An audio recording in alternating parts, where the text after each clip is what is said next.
So let's talk about leaders for bass. One of the questions we get here at the shop is, where can I fish locally? One of our favorite species is the largemouth bass. So let's talk a little bit about the leaders that we need. So when targeting largemouth bass, we need a leader that's relatively short and fairly stiff. One of our favorites for this is the Rio Big Nasty. Now the reason we like this one is because it's got a stiffer monofilament, and that stiffer monofilament helps to turn over those flies, as well as give us a little bit extra insurance to help keep those bass when they turn over into heavy cover. Now, when you're looking for these, they're pretty easy to find. Most fly shops have them. We carry them here, and we carry them in 10, 12, 16, and 20 pound tests. Now, how do you pick the size that you need? Well, if I'm going someplace where I'm throwing kind of smaller flies, say a little creek or maybe a small pond, and I'm going to be throwing smaller flies, say with my 6-weight, then 10 and 12 pound tests work really, really well.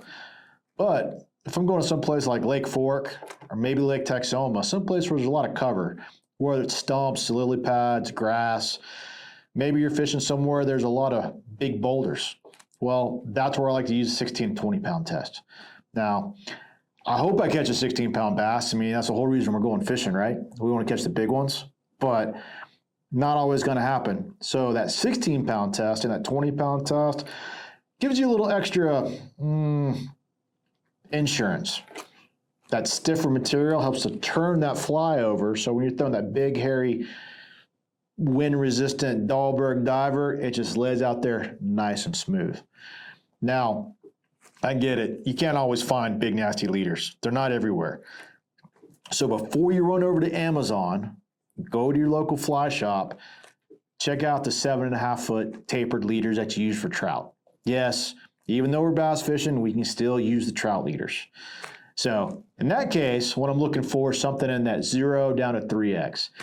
0X is usually 15, 16-pound test, so it'll work for the big flies.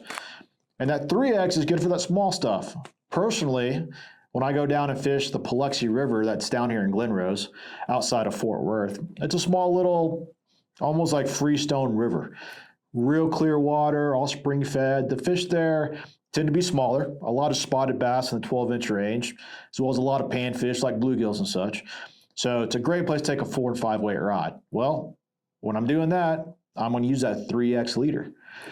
Now, if you can't find those leaders, or you've already got some stuff like saltwater leaders, by all means, use them. Saltwater leaders and bass fishing go hand in hand.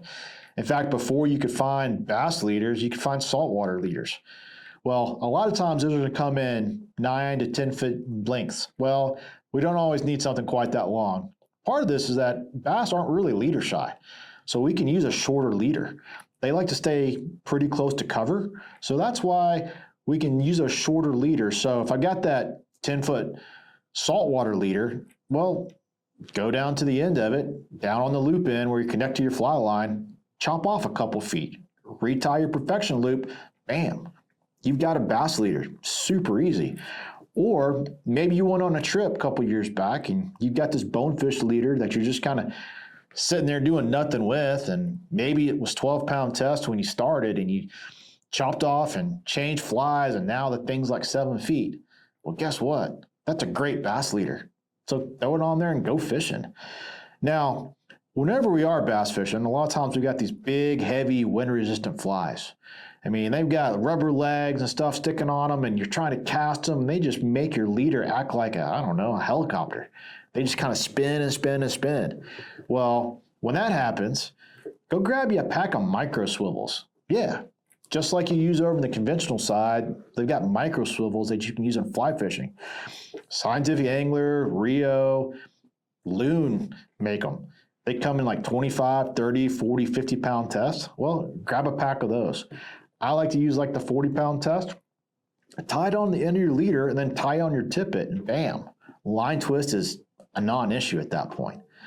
I started using these last year on my boat for guide trips, and the amount of line twist that I had like disappeared almost. There's still a little bit, but not nearly like it used to be.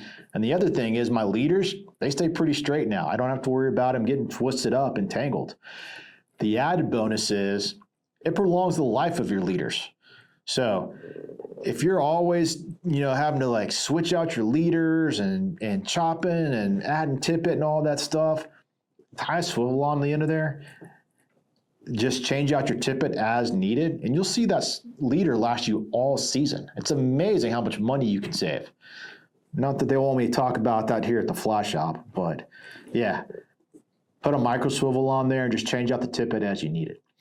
Now, these are great ways to like throw poppers and divers and shallow running baits, but sometimes we need to get a little deeper. So let's talk a little bit about sinking leaders. So Scientific Angler makes what they call the sonar leaders. Rio makes what they call Versa leader. And all these are these little 7.5 to 10 foot, basically miniature sinking lines that you can add to the end of your fly line. Just take off your normal leader, loop this on there, and a lot of times there's a swivel on the end, so just add a couple feet of tippet, and bam, now you have a sink tip fly line. Now, when you're looking at them, they're going to come in various sink rates. Sometimes there's an intermediate, sometimes there's a type 3, sometimes there's a type 6. What this is referring to is how fast they actually sink. If it's an intermediate, sinks about 1.5 inches per second. So if you just need your fly to swim below the surface and kind of stay in the top 2 feet of the water column, it's perfect. Now, if you're like, man, I need to throw around some stumps, maybe there's a point where the fish like to hold a little bit deeper, say 4, 5, 6 feet deep, tie on the type 3 or type 6. What those mean, type 3 is 3 inches per second, type 6 is 6 inches per second. Now, personally, I either want it to go intermediate or I want to sink like a rock. So I'm going to pick up the intermediate or the type 6. Now, cool thing about these sinking leaders, it's a great way to experiment with sinking lines before you make the investment in another spool and another fly line. Now, hopefully you end up that way, because really that's where it's going to go. You'll find out how great sinking lines are and how many more fish you can catch. But in the meantime, pick up a sinking leader, try it out, do a little experimentation. So when we are using those sinking leaders, though, we need to think about our tippet. And the tippet we want to run is fluorocarbon. Now, fluorocarbon has a lot of cool things going on for it. One is it's almost invisible underwater, so great for streamer fishing. The other thing is it has really good knot strength, especially when it's wet. And then the added thing is it's super easy to tie. So on the end of those sinking leaders, add a little bit of fluorocarbon, say 3 feet or so. And that's really all you need. There's no need to take out a full 6-foot leader and tie it on there. It's not going to work as well as just a couple feet of tippet like this. So hopefully that answered some questions, kind of inspired you to try some warm water bass fishing wherever you are. So if you got any questions, please drop them down in the comments. We'd love to get some feedback. If you have any questions, reach out to us. You can find us on the interwebs, social media. Heck, just shoot me an email. I'll be happy to help you out. So thanks for listening, and hope to see you on the water.